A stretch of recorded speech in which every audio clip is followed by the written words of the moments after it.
우리는 보통 이렇게 생각합니다. 정말 사랑하는 사람이 있다면 그 사람을 기다려야 한다고. 정말 기다리고 있다면 다른 사람과 자지 말아야 한다고. 둘 중 하나는 거짓이라고. 사랑이 거짓이거나 기다림이 거짓이거나. 그런데 에다노크의 소설 완전한 구원은 바로 그 단순한 도덕 판단이 인간의 심리를 얼마나 얕게 이해하는지를 보여주는 작품입니다. 이 소설의 주인공 윌리엄 하딩은 무너진 결혼 생활 앞에서 자신은 더 이상 그 결혼을 해낼 수 없다고 말합니다. 말 그대로 그는 실패했습니다. 남편으로서도 한 인간으로서도 이미 돌이킬 수 없는 지점까지 가버린 사람처럼 보입니다. 그런데 이상하죠. 이 남자는 매 공연이 끝날 때마다 객석을 바라봅니다. 혹시 아내가 와 있지 않을까? 혹시 오늘은 자신을 보러 오지 않았을까? 혹시 아직 완전히 끝난 건 아닐까? 그러면서도 그는 낯선 여자들과 원나이트를 합니다. 더 정확히 말하면 그는 관계가 생길 만한 여자들은 피하고 관계가 남지 않은 여자들만 찾습니다. 몸만 남고 의미는 남지 않는 관계. 다음 날이면 흔적 없이 사라질 수 있는 관계. 이건 대체 무슨 심리일까요? 겉으로 보면 모순입니다. 아내를 기다리면서 다른 여자와 잔다. 정말 비겁하고 이기적이고 자기 합리화처럼 보입니다. 그리고 맞습니다. 이 행동에는 분명 비겁함이 있습니다. 하지만 이 소설이 날카로운 건 그 비겁함조차도 단순히 욕망이 많아서라고 설명하지 않는다는 데 있습니다. 윌리엄은 사실 사랑과 욕망 사이에서 흔들리는 사람이 아닙니다. 그는 더 깊은 곳에서 친밀감과 도피 사이에서 흔들리는 사람입니다. 그는 아내를 기다립니다. 하지만 그 기다림은 순수한 사랑의 표현만은 아닙니다.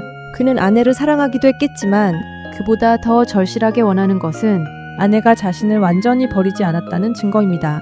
객석을 본다는 건 단순한 행동이 아닙니다. 그건 확인하는 행위입니다.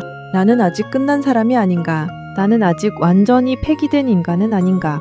누군가, 가장 중요했던 누군가가 여전히 나를 보러 와줄 수 있는가? 즉, 그가 기다리는 건 아내 자체이기도 하지만 동시에 아내의 시선을 통해 복구될 수 있는 자기 자신의 이미지이기도 합니다. 이 점이 중요합니다.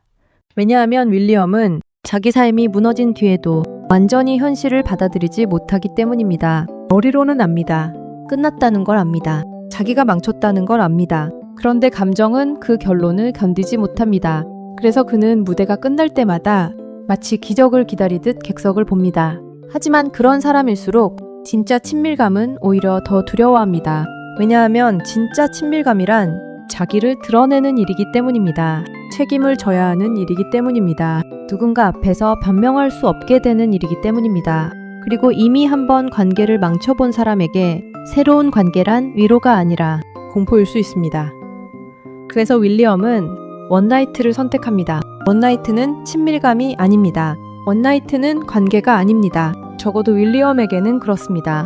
그건 감정을 나누는 일이 아니라 감정을 잠깐 마비시키는 일입니다. 상처를 치유하는 게 아니라 상처 위에 잠깐 진통제를 바르는 일입니다. 여기서 중요한 건 그가 잠자리를 원한다는 사실보다 어떤 잠자리를 원하느냐입니다.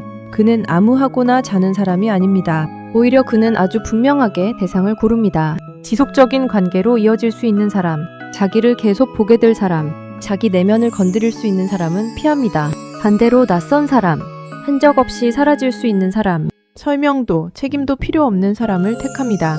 이건 욕망의 문제가 아니라 통제의 문제입니다. 지속되는 관계없는 잠자리는 자기가 언제든 끊을 수 있습니다. 하지만 관계가 생기는 순간 상대의 감정이 들어오고 기억이 생기고 쓰김이 생기고 도덕적 무게가 생깁니다. 윌리엄은 그걸 감당할 수 없습니다. 아니, 더 정확히 말하면 이미 한번 감당하지 못했고 그래서 무너졌기 때문에 다시는 그 영역으로 들어가고 싶지 않은 겁니다.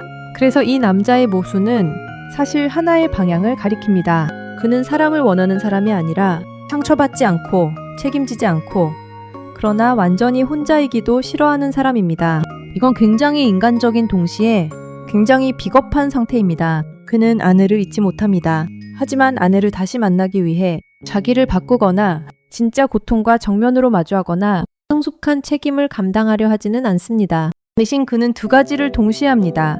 한쪽으로는 객석을 바라보며 기적을 기다립니다. 다른 한쪽으로는 원나이트로 현실을 마취합니다. 기다림은 희망처럼 보이고 원나이트는 쾌락처럼 보이지만 사실 둘 다 같은 뿌리에서 나옵니다. 둘 다 현실을 끝까지 받아들이지 못하는 태도입니다. 이 소설이 흥미로운 건 이걸 아주 노골적인 악인 서사로 그리지 않는다는 점입니다. 윌리엄은 악당이라기보다 자기 자신을 제대로 견디지 못하는 사람에 가깝습니다.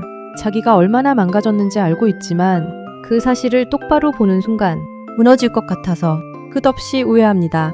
그렇다면 왜 그는 연극 속 상대 배우자와는 자지 않으려 할까요? 왜 성경 구절을 건네는 여성과의 잠자리도 피하려 할까요? 이 지점에서 그의 심리는 더 선명해집니다. 그가 피하는 건 잠자리 자체가 아닙니다. 그가 피하는 건 의미를 띠게 되는 잠자리입니다. 상대 배우와 자는 순간 그건 단순한 해소가 아닙니다. 왜냐하면 그는 그 여자와 무대 위에서 이미 친밀성과 관계를 연계하고 있기 때문입니다. 매일 마주쳐야 하고 호흡을 맞춰야 하고 감정의 결을 주고받아야 합니다. 그런 사람과 실제로 잠자리를 한다는 건 육체 이상의 무언가가 시작된다는 뜻입니다. 윌리엄이 원하는 건 그런 시작이 아닙니다. 그는 그걸 감당할 수 없습니다. 더구나 무대는 그가 겨우 자신을 버티게 해주는 공간입니다. 현실에서는 실패한 남편이고 망가진 인간이지만 무대 위에서는 아직 어떤 역할을 수행할 수 있습니다. 아직 완전히 무너지지 않은 존재처럼 서 있을 수 있습니다. 그런데 무대 위 관계가 현실의 관계로 넘어오는 순간 그 마지막 방어선마저 무너집니다. 즉 상대 배우와 자는 건 단순한 외도가 아니라 그가 버티고 있는 세계 전체를 흔드는 일이 되는 겁니다. 성경 구절을 건네는 여성의 경우는 더 상징적입니다. 그 여자는 단지 한 여성이 아니라 윌리엄에게 죄책감과 구원, 수치와 심판, 그리고 어떤 도덕적 시선을 환기시키는 존재입니다. 그런 사람과 자는 순간 그건 몸의 문제가 아니라 영혼의 문제처럼 느껴질 수 있습니다. 윌리엄은 쾌락은 원하지만 심판은 원하지 않습니다. 위로는 원하지만 자기 고백은 원하지 않습니다. 용서는 원하지만 회개는 원하지 않습니다. 그래서 그는 자기를 비춰볼 수 있는 여자들은 피합니다. 자기를 더 깊이 알게 만들 수 있는 여자들은 피합니다. 그냥 소비하고 사라질 수 있는 관계만 원합니다. 이건 냉정하게 말하면 타인을 인간으로 대하는 방식이 아닙니다. 상대를 하나의 인격이 아니라 자기 고통을 잠깐 덮어주는 도구로 쓰는 방식에 가깝습니다. 그래서 이 남자의 행동은 이해는 될 수 있어도 정당화되지는 않습니다. 오히려 이 작품이 보여주는 건 인간이 얼마나 정교하게 자기 비겁함을 감정이라는 이름으로 포장할 수 있는가 하는 점입니다. 나는 아직 아내를 사랑해. 나는 아직 아내를 기다리고 있어. 그러니까 내가 완전히 나쁜 사람은 아닐 거야. 하지만 정말 그를 움직이는 중심이 사랑이었을까요? 저는 오히려 이렇게 봅니다. 윌리엄이 진짜로 원하는 것은 사랑이라기보다 용서입니다. 그리고 더 정확히는 아내에게서 받는 용서보다 아내를 통해 확인받는 자기 존재의 면책입니다. 아내가 객석에 와 있다면 그는 이렇게 느낄 수 있습니다. 아직 끝난 건 아니야. 나는 아직 버려진 사람이 아니야. 나는 아직 회복 가능한 사람이야. 그러니까 그가 객석을 보는 건 사랑의 시선이기도 하지만 동시에 재판장의 판결을 기다리는 피고인의 시선이기도 합니다. 반대로 원나이트는 그 판결을 미루는 방식입니다. 오늘 밤만은 생각하지 않기 위해, 오늘 밤만은 수치심을 잊기 위해, 오늘 밤만은 자기 자신과 단둘이 있지 않기 위해. 이 두 행동은 서로 반대가 아닙니다. 둘 다 같은 방향입니다. 하나는 구원을 확인받고 싶은 욕망이고 다른 하나는 파멸을 잠깐 잊고 싶은 욕망입니다. 그래서 완전한 구원이라는 제목은 더 아이러니하게 들립니다. 완전한 구원. 정말 구원이 가능할까요? 이 남자는 구원을 받을 자격이 있을까요? 혹은 구원이란 누군가가 나를 다시 받아주는 일이기만 할까요? 이 소설이 흥미로운 건 구원을 아주 깨끗하고 고결한 사건으로 그리지 않는다는 점입니다. 오히려 구원은 자기 비겁함을 미화하지 않고 바라보는 데서 시작될지도 모릅니다. 내가 사랑이라고 부른 것 속에 얼마나 많은 자기 연민과 자기 기만이 섞여 있었는지를 인정하는 데서 시작될지도 모릅니다. 윌리엄은 계속 흔들립니다. 아내를 기다리면서도 다른 여자와 자고, 친밀감을 원하면서도 친밀감을 피하고, 무너졌으면서도 아직 자신이 완전히 끝나지 않았다고 믿고 싶어 합니다. 이건 단순한 모순이 아닙니다. 이건 무너진 인간이 흔히 보이는 형태입니다. 사람은 언제나 한 방향으로만 움직이지 않습니다. 무언가를 붙잡으면서 동시에 망가뜨리기도 하고 잃고 싶지 않아 하면서도 자기 손으로 더 멀어지게 만들기도 합니다. 윌리엄은 바로 그런 사람입니다. 그래서 이 소설이 불편한 이유는 그를 완전히 나무로 느끼기 어렵기 때문입니다. 규모와 방식은 다르더라도 많은 사람은 비슷한 방식으로 살아갑니다. 되돌리고 싶은 관계는 있지만 정작 필요한 변화는 미루고 상처는 아프지만 정면으로 보는 대신 다른 자극으로 덮고 용서는 받고 싶지만 정직하게 무릎 꿇는 건 피합니다. 그런 점에서 윌리엄은 특별한 인간이 아니라 아주 익숙한 인간입니다. 다만 그는 배우이고 무대 위에 서 있고 그래서 그의 내면이 조금 더 선명하게 보일 뿐입니다. 결국 이 질문으로 돌아오게 됩니다. 왜 그는 아내를 기다리면서 원나이트만 했을까? 답은 이렇습니다. 그는 아내를 잊지 못해서 기다린 것이기도 하지만 그보다 더 깊게는 아내를 통해 아직 자신이 완전히 끝난 인간이 아니라는 확신을 얻고 싶었기 때문입니다. 그리고 원나이트를 한 건 사랑이 넘쳐서가 아니라 진짜 관계를 감당할 수 없을 만큼 무너져 있었기 때문입니다. 그는 사랑을 원한 것이 아닙니다.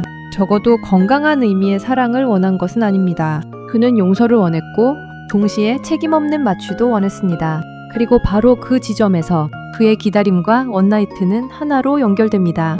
그러니까 이 남자의 비극은 욕망이 너무 커서가 아닙니다. 오히려 자기 자신을 감당할 힘이 너무 약하다는 데 있습니다. 그리고 아마 완전한 구원이 우리에게 남기는 가장 불편한 질문도 이것일 겁니다.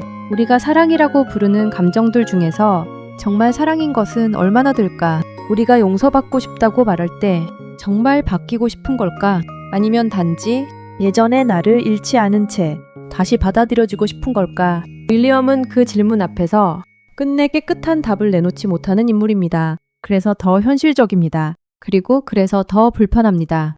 아내를 기다리면서 원나이트만 한 남자. 이건 단순한 모순이 아니라 사랑도 책임도 구원도 끝까지 감당하지 못한 인간의 초상입니다. 그리고 어쩌면 완전한 구원이 말하는 구원은 누군가에게 다시 사랑받는 일이 아니라 이 비겁한 자기 모습을 더 이상 미화하지 않고 끝내 자기 눈으로 똑바로 보는 일인지도 모릅니다.